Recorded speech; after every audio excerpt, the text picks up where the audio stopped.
This is episode 2, A Labor of Love. And today we're going to talk about preparing for the Special Forces Assessment and Selection. And just keep in mind, from here on out, I'll either refer to it as SFAS or just plain on selection. Hopefully I'll just stick with selection. And then we'll go from there with that. So at this point, if you decide you're going to go to Special Forces Selection, you've already made a huge decision in your life. But there's some things that you need to bring to the table that that's a value added to the potential regiment you're about to join. So I went back in 2001, right after 9/11, November, December 2001. And it was everybody who was going through at that time was treading into uncharted waters. The SF community was revving up for the ultimate, what would you call it, a UW mission. And teams were, you had that first group of guys heading into Afghanistan to go after the bad guys, looking for bin Laden and his stronghold. So the rest of us in the regular army was just sitting back, figuring out who's going to do what. A couple of units got deployed. The Rangers left. The task force guys left. And then you had, a few, I believe it was 5th group that was one of the first groups to enter into the landscape there in Central Asia. So in the meantime,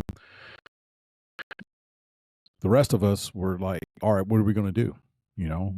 So I told you my story in the last episode, how I turned to my platoon sergeant after seeing the C-130s leave Fort Bragg at the time.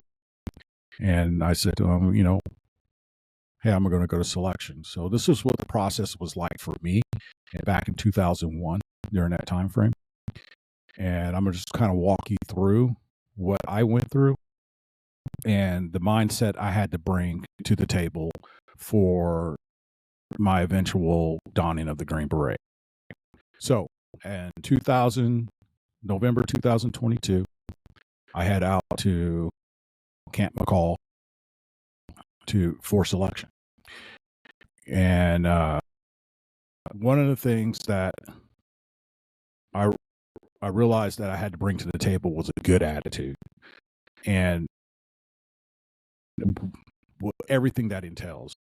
At the time, we didn't have the things that we're kind of plagued with today. Social media, I believe YouTube was very, very young at that time period. Very few videos were circulating on that. And if people were actually on the social media networks, it wasn't that big of a deal, and we weren't inundated with the amount of media that we have today. So we were basing everything that we learned about the time period, for that time period, based off of mainstream media, CNN, Fox News, your other major networks, ABC, NBC. And so going into these uncharted territories, I had to bring everything I had to selection, because this is something that I wanted so bad. And I think at the time, what gave me the balls to stand up and go ahead and push forward with that decision was essentially that our nation was just attacked. And then I had to think about my daughter, who was born she should have been a year old at this time period, closing in on 1 year old. And then I was closing in on my 2nd year of marriage.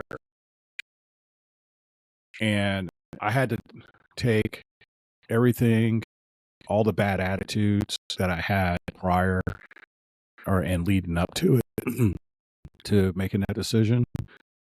I had to leave them behind.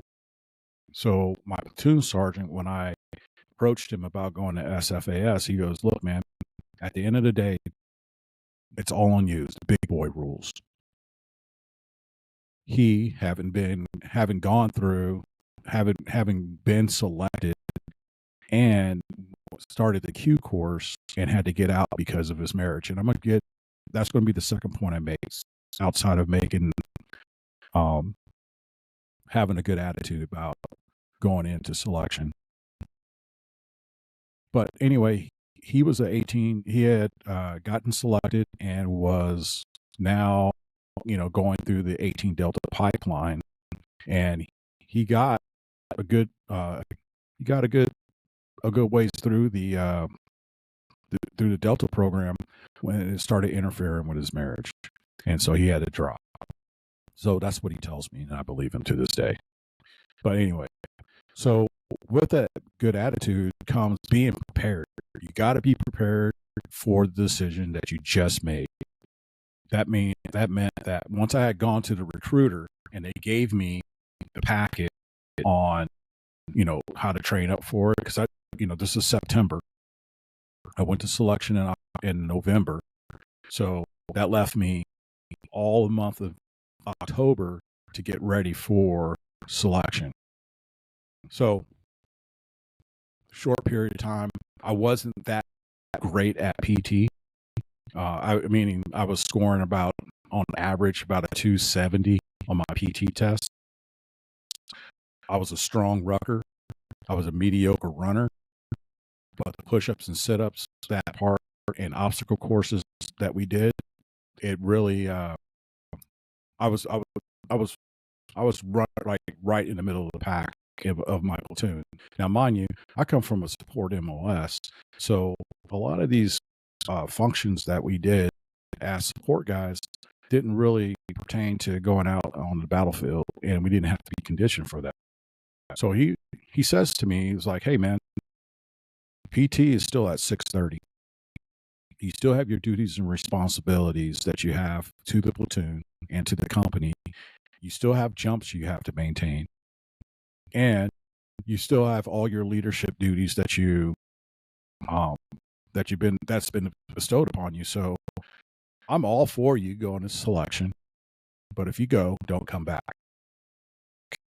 And he said that with all the love that a sergeant first class can have and say to his troops. Now, at the time, I took it as a kick in the nuts, to be honest with you. He told me not to come back, that there wasn't a spot here for me, that when the leadership position, because I was a specialist at the time, the leadership position will go to somebody else. And quite frankly, I don't want you back. So be gone.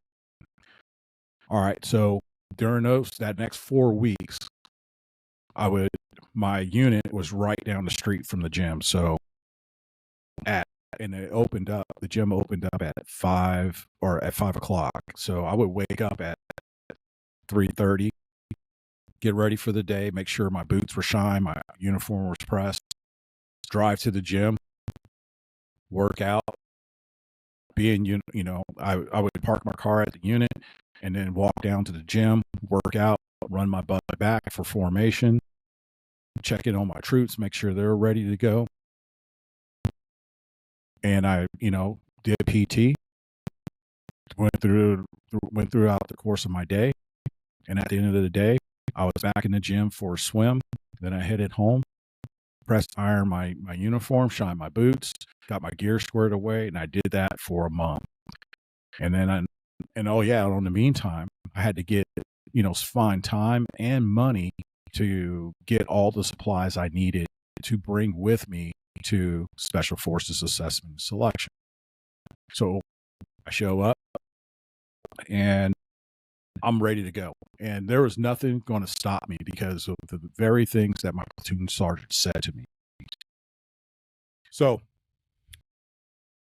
my second point, if you're going to make this decision to go to selection and try your hand at being a Green Beret, because all they're going to do at selection is assess and then determine whether or not they're going to select you or not. And if you're bringing to the table everything that they feel is the baseline for being part of the regiment, that's it.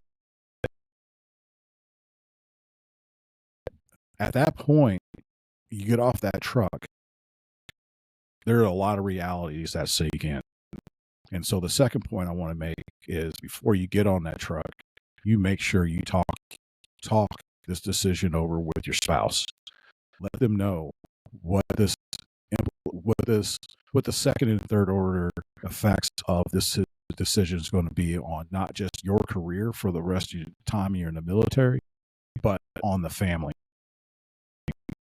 And from there, if she doesn't have buy-in, then I would reassess that decision, and I'm gonna go back to my platoon sergeant and as to why he decided to voluntary withdrawal from the Q course when he did. So he was telling me that because of the class demands of studying and showing up for training and his general mood, it got in the way with his family life, and his wife wasn't having it. And so she said, they had a little girl at the time, and she said to him, it was either me or your career, and he chose her. And to this day, or up until, God rest his soul, he passed away some time ago in a motorcycle accident. But one of the things I ran into him, he was working he was an E8 at the time, working at 7th Group. I think he was in the signal detachment there. I'm not really sure what his job was, but one of the things he told me that, one, he was proud of me for making that decision, and two, that he regret every minute that he regretted most of his career that he pulled out when he did. But he doesn't regret the reason. And that's the point I want to make, So the point is, at the end of the day, make sure your spouse has buy-in, because this is going, she's going to wear that beret just as much as you're going to wear that beret. And it's good to acknowledge that for her, so that give her that credit, because she is going to be taking care of your household. She's going to be taking care of your finances, paying the bills, hopefully, and keeping everything in order so that you can do your job. So we got attitude, marriage, and I touched on physical fitness. So you got to toughen up your feet, man. You got to toughen up your back. You got to get in the gym. If you know that within the next 6 months you're going to be going to selection, go to your local recruiter on post, and most major posts will have a special forces recruiter. Go there, schedule time to sit down with the recruiters, find out what the data, find out everything you can about being a Green Beret. Take that information and share it with the other guys in your unit if those guys are interested. And also make sure that your wife knows. Ask a lot of questions about family life. Ask a lot of questions about team life and expectations. Ask questions about what the Q course life is like. These are all things I didn't really talk about. I had a pretty strong relationship with my wife. I still do. We've been married for 25 years. But as much information she knows about, man, I'm out of focus. Focus it up. As much information she knows about what you're going to be doing for your career, the more comfortable she's going to feel and preparing herself for the decision that you're making. And so that's what's key at the end of the day. So, but physical fitness is really important, getting in the rucks, working on your diet. Yeah, you're going to lose some weight and selection, but at the same time, you got to learn how to fuel yourself. You also have to learn how to rest your body and rest and recover your body. And there's a pretty good, I haven't looked at the website in a while, but there is a website there's a web, I'll put it in the description if I can find it, that gives you um, a meal plan, as a nutritional plan, as well as a workout plan for preparing for selection. There's some publications I would like, offer you to read the land navigation manual. A lot of good information in that manual on land navigation, and the Ranger Handbook. Those for selection, those two things will take you a long ways. The Fieldcraft and the Ranger Handbook is great, and the land navigation manual is going to give you a lot of information regarding your compass, your Lensatic compass, and the map data. And those two things are going to get you through the land nav portion. The rest of selection is going to be primarily physical fitness and a little bit of sleep deprivation. So I arrived there in November. We get off the bus, and immediately you go into classes. You bunk down. They assign you your bunks. They give you your roster number. You're going to sew that bad boy on your uniform, both sides, on both legs above the cargo pocket. And I believe there's going to be one. You're going to sew your other roster number above your U.S. Army name tape, and that's your number for the remainder of the time. At least when I went through, when we bunked down for the night, we did 15-minute fire guard shifts. Mainly, those shifts were for the sole purpose of checking a whiteboard that every 15 minutes, there at any given time, the instructors can put some information up on the whiteboard, and that determined whether or not you're going to show up for a formation in the next 30 minutes, or you're going to bed down and get some sleep for the next 45 minutes. You never know what's going to happen. And nor am I going to ruin the movie for you, because selection is a lot different now than it was when I went through. In fact, while I was going through the Q course, towards the end, they went to a 2-week selection. They went from a 3-week or 28-day selection, or 21-day with some admin days on the front end and back end, which made it about 28, to a 2-week selection where they just gave you the meat and potatoes right up front, and then hammered you for those 2 weeks, and then you were either selected or not.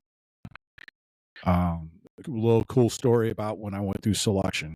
So back in 2000, there was a recruiting campaign when the Army went from be all you can be to the Army of One. And they had these commercials that were spotlighted on early morning TV. So when I would wake up early in the morning, you would see, getting ready for work, getting my gear together. I throw on the TV on Fox News during the commercial breaks. You would see this Army commercial that popped up. And then what it was this guy. I can't remember his name. I went through selection with him, and he was a twin. He had a twin brother. I believe they were part of the engineer brigade there at Fort Bragg. Really cool guy, but he was the guy in the commercial, and the commercial was this dude running through the desert, and he's in a Army tan t-shirt and his BDU bottoms. He has a rucksack on and his Dow tags. So imagine this Hispanic dude, in good shape, running through the desert, through the sagebrush, and there's like this there's this the dark voice talking about the Army in the background, and there's all this nice Army music, accompanying it. and he's just running, and everything's in slow motion. His dog tags are flapping in the wind, and he's just getting after it. And it's like the army of one. So anyway, he's in my class. This guy is in my class, right? And apparently, and this guy's a stud, because he went to selection twice. He didn't get selected the class before us. I believe I want to say his brother did. I could be wrong on that. They went through at the same time, or maybe his brother didn't ever go. I don't know. There were so many stories floating around by the end of my class that I didn't even know what was right and what was wrong. But anyway, he was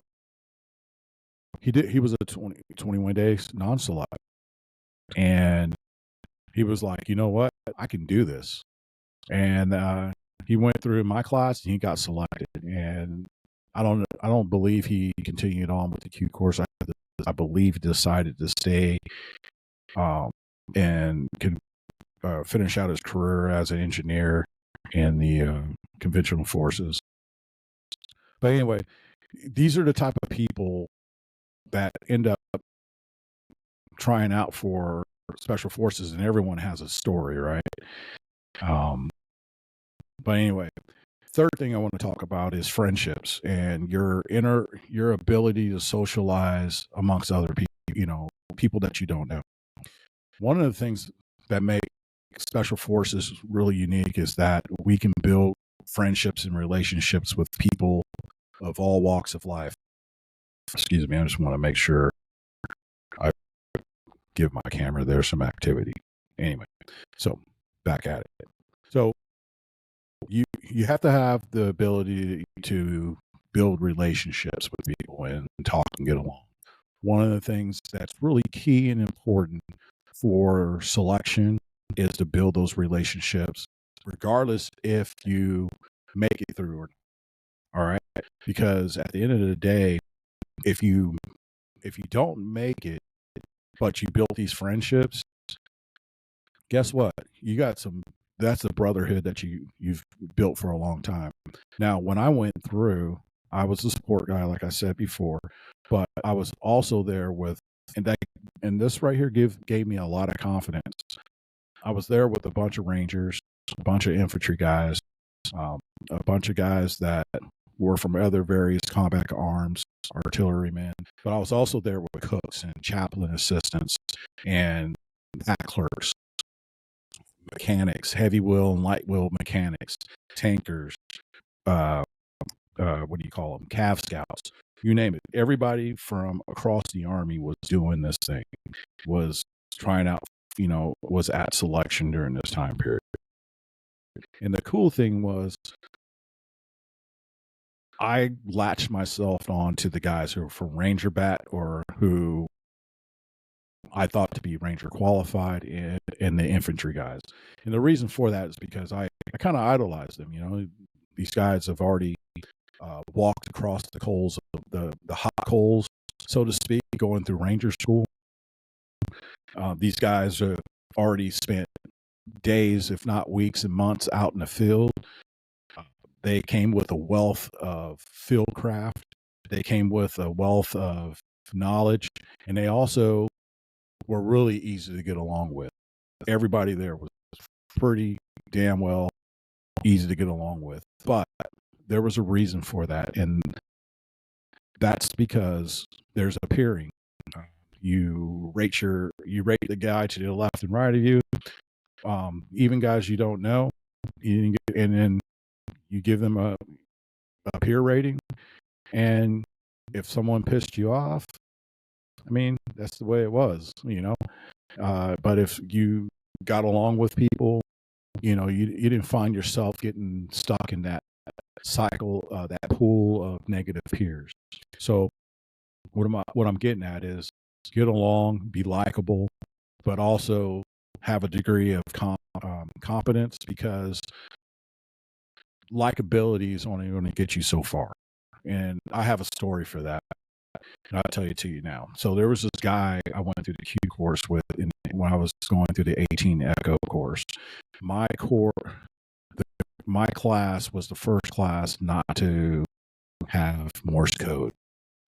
And so there was some angst, some disagreement from the cadre about the decision, but that was a decision that we as students could make. That was a command decision to get rid of Morse code. So instead, the big focus was on HF communications and SATCOM, but there were they had to have some heavy discriminators. Now, the Echo course, when it came to physical fitness, was at the time by far the most brutal PT sessions that I ever been through. I'm talking on average a 4 to 8 mile run every day at a 7.5 mile pace. Before that, that's all the push-ups, sit-ups, buddy carries, you name it. It was a smoke session every day, and every day you had to bring it. The ruck days were days, no less than 60 pounds at whatever instructor who can ruck the fastest pace. And if you were a short guy, you were running the whole time. I'm a pretty tall guy, and I was a pretty strong rucker, but I wasn't this really strong runner. So I fell out of a bunch of runs in the Echo course. They didn't count it against you, given there was no ability groups. There was only one, and that was fast as hell. But when it came to rucking, I could hang with the best. But anyway, so we were on a ruck day, and this guy, likable guy, I didn't like him personally, but he got along with everybody else. I thought he was phony. I thought he used people. I felt like he was no value added. And anyway,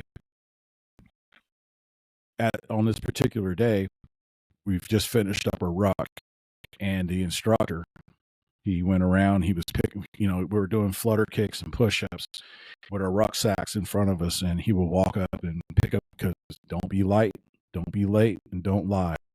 Those were the 3 L's for PT in the Echo course. And he picks up this dude's ruck, and it was obvious he had nothing but whoobies, pillows, and air in his rucksack. And I was like, holy crap, we're done. And I believe this was a Wednesday, if I remember. Well, anyway, so he was pissed, and he continued to smoke us. And he was like, you know what? At lunch, you guys eat chow, meet us at the cadre office. We got something for you. So we show up that day, and he comes out, and he goes, be out at it was called the Matamau. I don't know what it stands for, MATA. But it was where the Echoes would launch for our runs and rucks, and did our PT in the little parking lot there. He says, be there on Saturday at 04. Well, somehow this guy weaseled himself out of it. It was like, because it was like a spur of the moment thing. It wasn't a planned PT session. The guy who had the light ruck didn't show up. While the rest of us who did showed up, guess what? We got the living crap smoked out of us. So from 04 that morning to about noon that day, the cadre came in and tag teamed us. And I tell you what, we didn't have a light ruck for the rest of the time in that classroom. But I remember that moment and held it against this dude until I got to group. And the day, so I'm going to fast forward. That's all I'm going to say about that. It really sucked. I ended up getting recycled, going to they made me an 18 Charlie, which was the best thing for me. I'll tell you that right now. I'm glad they made me an 18 Charlie. I love the job. I was quite frankly tired of communications, because that's the background I came from. And I just didn't want to be another black dude being an Echo. So anyway, so now I'm at third group. Alpha Company. I'm on ODA 3312. And this guy, I walk in on day one and I see this dude and he's just like, "Hey, Mackie, what's up? Blah, blah."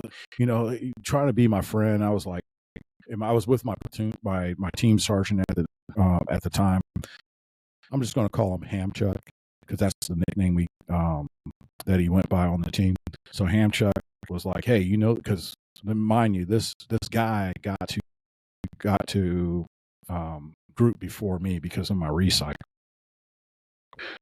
And I was like, "Yeah, I know him." I was in the echo course with him, and he was like, "Oh, this guy's a dirtbag, dude. Stay away from him." I go, "No, I don't want nothing to do with that guy. I hate him, and he's part of the reason why I'm a Charlie right now." But anyway, that's besides the point. This guy had been bounced from one team to another team before he committed a major violation in the school that got him kicked out and got his tab revoked. So I say all that to say this: just because you're likable doesn't make you competent, and just because you're competent, you don't have to be likable. But it goes competence and likability goes a long way, and they actually hand in hand. I'd rather have a competent Green Beret on my team that knows his job that I barely like. Let me just leave it at that. But I talked about being prepared, great attitude, family life, physical fitness, and all right. So towards the end, so like I said, I told you before in episode 1 that I did not go through team week. That wasn't something that we had any control over. Again, that was a command decision, and it kind of reverberated to the cadre. Because we didn't go through team week, they felt like we hadn't had that trip through the fire. So the Q course was pretty brutal, especially when you go through Robin Sage. Yeah, that's you got to be in shape for Robin Sage for that infill, because the infill is going to be brutal depending on what lane you get. But oh shit, I totally forgot what I was talking about. Okay, anyway, but team week. So I know I was talking about team week. So team week is because I never gone through it, so I actually never been to SWIC as an instructor. Instead, I did the ROTC thing. Was an ROTC instructor to get a break, and that's when I retired. So my last 3 years in the military was spent here in Orlando at the University of Central Florida as an ROTC instructor. So the only thing I can say about team week is going to break you off, because by the time you get to team week, you've already done an unknown distance ruck, a couple unknown distance runs. You walked the land nav course several times, and you probably put on at least 50 to 60 miles on your feet during that course time period. Because I went through a time where we didn't have team week, we did have what we called a Death Star. And basically, it was 8 points in 48 hours. And it's going to be it was like everything else where you had, everything was a crawl, walk, run for the land navigation phase. You basically, you did your terrain association walk with the cadre, and then you did a couple of practice land nav courses, self-correcting courses. And then after you did those self-correcting courses, you did a couple, we did 4 stars. And I think we had 4, I don't remember how many points we had, but we had a bunch of points that we had to do. But this Death Star was 8 points over the course of 48 hours. It doesn't matter what time I came in, but I was pretty impressed with my time. It was just a little over 24 hours. And I was pretty I was pretty satisfied on the distance I covered, but that that really broke me off. It was probably one of the hardest things I've ever done. And then shortly after that, we had a big dinner, and then you can be determined to be a 21-day non-select going towards the end. So you can, so team week. So instead of that long Death Star, we had you'll have team week. And team week consists of, you can go and find YouTube channels where they talk about team week, and you can actually, I think Surviving the Cut is one of the YouTube channels, or that's the name of the video, and it covers down on team week and how brutal team week is. I'm not going to ruin the movie for you. You get to that point, it's a gut check. At the end of the day, it's a straight gut check, and it will kick you. It was a ball breaker. It can be a ball breaker. It wasn't a ball breaker for me because I didn't do it. I go out now. I do work for the Army as a defense contractor, and I do go out and support SF selection with tracking devices that monitor your guys' movements while you're out there. So that being said, one of the key things for land navigation is to not fall asleep. Like once they launch you, don't walk off 100 meters into the wood line and fall asleep in the dark. One of the big things about Army schools is it's to build confidence in the skills that you're taught, and confidence in your use of the tools that are given to you to accomplish those tasks. For instance, in selection, you'll be issued 2 lensatic compasses, a protractor, a map. You have to make a map case for yourself. Bring some really good writing utensils for that, and understand how to organize yourself to get from point A to point B. All right. But you have to have confidence in the tools that you have. So they're going to give you the best land nav class I've ever gotten was at selection. They're going to give you everything you need to know how to land nav. They're just not going to give you some points, say plot them, and then go out into the wood line and try to find these points. Pay attention to what they're saying, because these guys know what they're talking about. For example, they're gonna start off real basic. The really, really basic. They're gonna teach you how to plot a 4-digit grid, 6-digit grid, and then an 8-digit grid. And when you go out for the terrain association, they're gonna walk to a terrain feature on the map. They're gonna say, "Hey, you're standing on a hilltop. Take a look."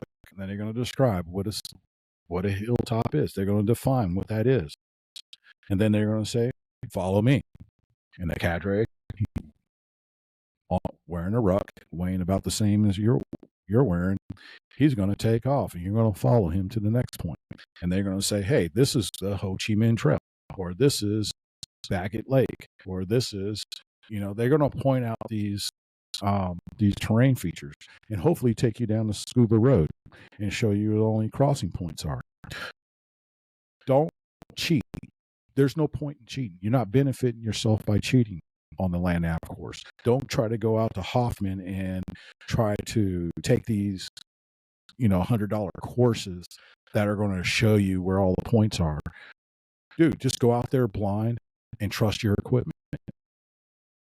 When they launch you, don't launch and walk 100 meters in the wood line. Launch and find your point. I found it to be easier to land nav at night than like in the pitch dark than to land nav in daylight. Let me tell you why. Because I had to trust my compass the whole time.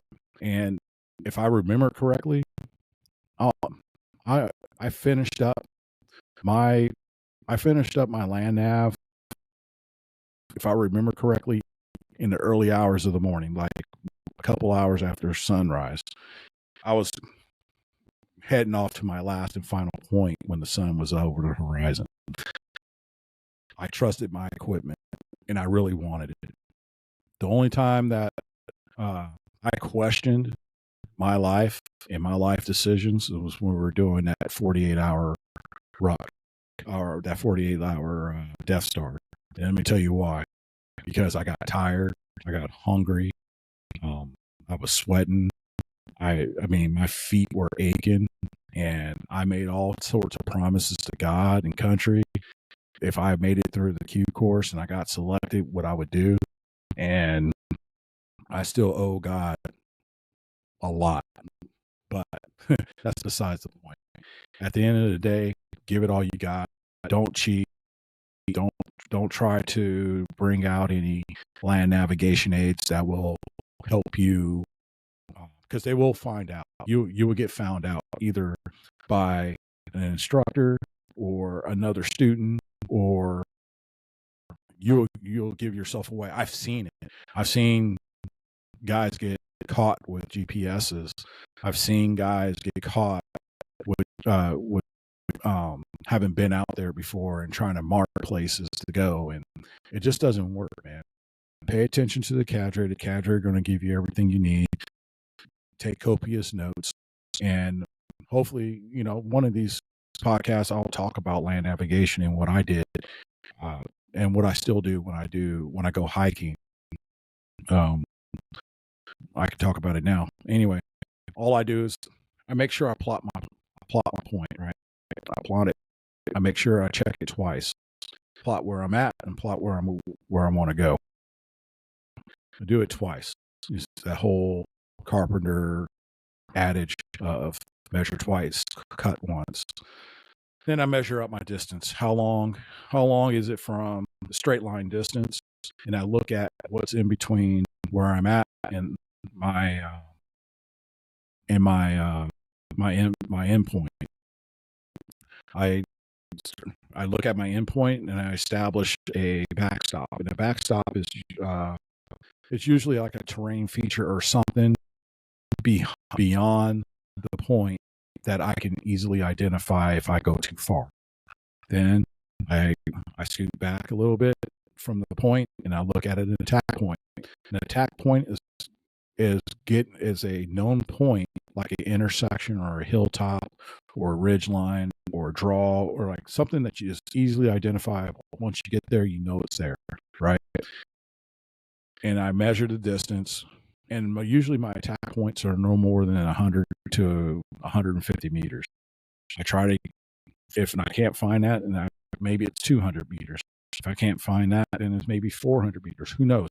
But at the end of the day, my attack point is something that I know is there, and my backstop I know is something there, and then my point will be anywhere in between.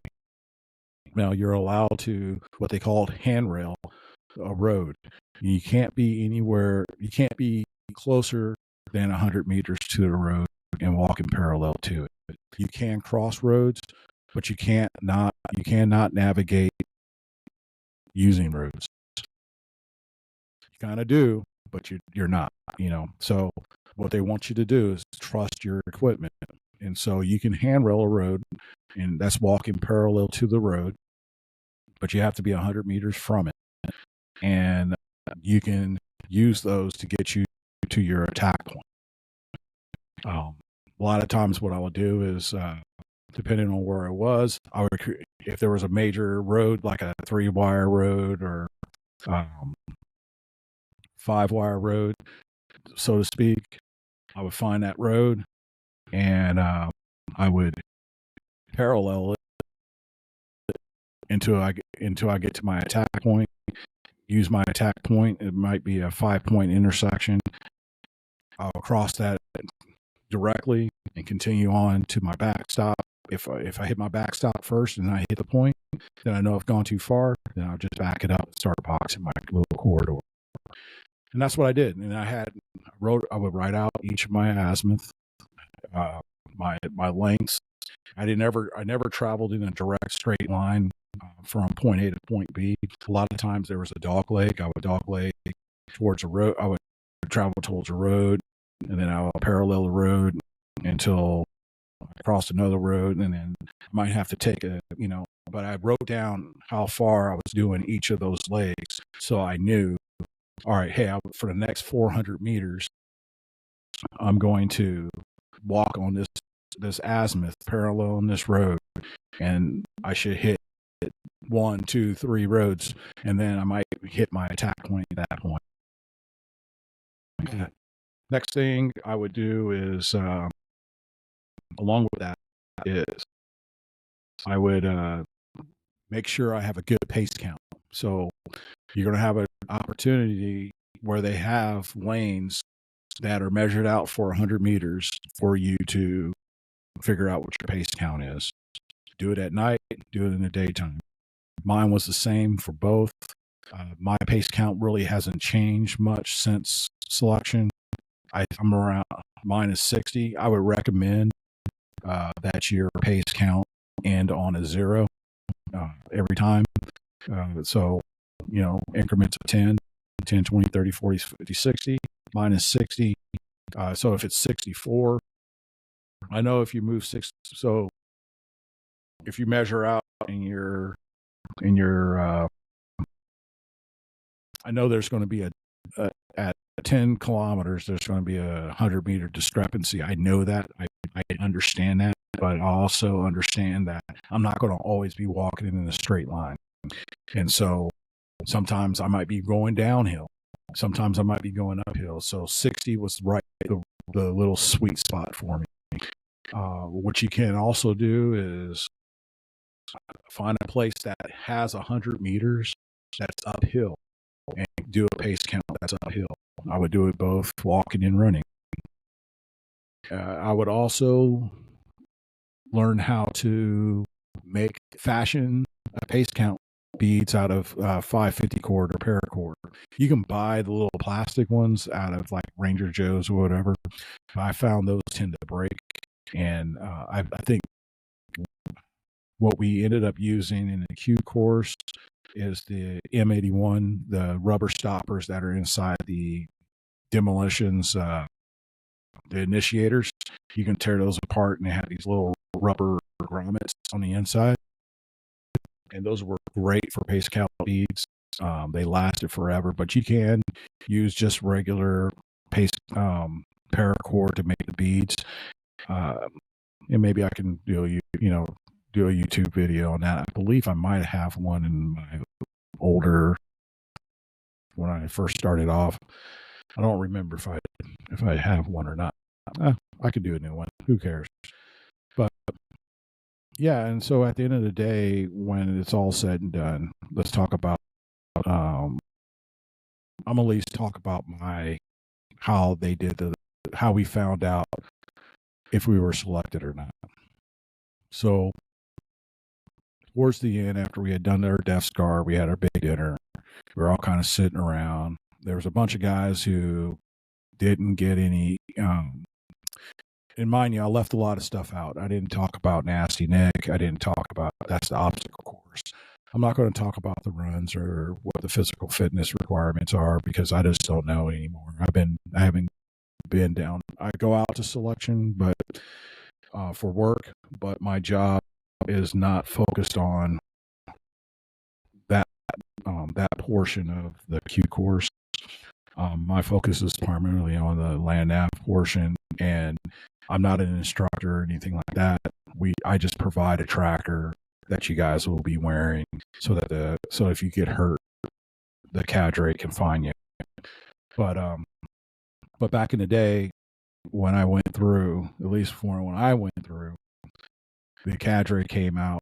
We were in the auditorium there, writing some AARs and our peers when the cadre would randomly call out guys, roster numbers, and then they'll tell them to gather up all their stuff and come outside for counseling or for a board or whatever. And sometimes those guys came back and sometimes they didn't.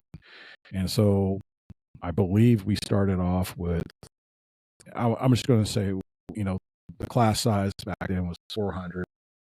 And by the time I finished, it was I want to say it's roughly 150 guys remaining. And I want to say between that 150, less than that was selected. And throughout the course of that one day, that 150 just got whittled down and whittled down and whittled down. And you sat there and there was some anxiety because you were just like, crap, man. I didn't do good here. I didn't do good there. You're really focused on what you didn't do good. Don't worry about it. If you feel pretty confident that you found your points, you feel pretty confident that you negotiated the obstacles, you did well in the runs, you did well in the rucks, you'll be fine. Well, and then, so at the end of that day, we ended up gathered up and placed on the rocks. At the time, it was all rocks. What Camp McCall today doesn't look like what Camp McCall looked like when I went through.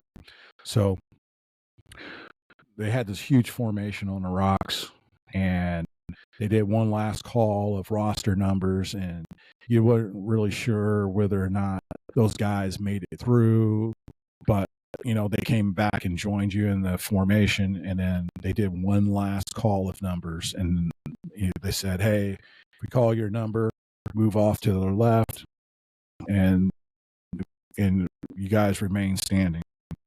And so they called off, maybe like 15. And they called off a bunch of numbers. I don't know. I don't remember. And they marched those guys away. And then the NCOIC, the non-commissioned officer in charge of SFAS, once they were out of the picture, he was like, congratulations, if you're standing here, you were selected. And it was a pretty emotional event for me. I was happy. I didn't know what I just couldn't imagine what the rest of my career was going to look like at that point. But I do know that I felt like I accomplished something really big. And I hope that when, for those of you guys who went through my time period, you can relate to the joy you felt getting selected. Hopefully I've, brought back some memories on what that process was like for you. But then, the next thing was selection. And then we spent the next couple of days figuring out the Q course. And we spent the next couple of days figuring out what MOSs we wanted, what groups we hope to be stationed with, what languages we wanted to learn. And it was a good experience. And I hope the best for you all who are looking at wanting to one day make that step. Is the best decision I ever made. To this day, I've had some crappy days in SF, and those crappy days were better than my best days in the regular Army. And if you're listening, you think that's not the route you don't want to go, man, God bless, man. Go forth in good things. The Army needs you. And if you ever find yourself supporting group, enjoy the time while you're there. And I hope it's a great stepping stone for your career. And those who do go and get selected, welcome to the first phase of joining the Special Forces Regiment. God bless, and Dale Pressa Liber. That's it. I'm out.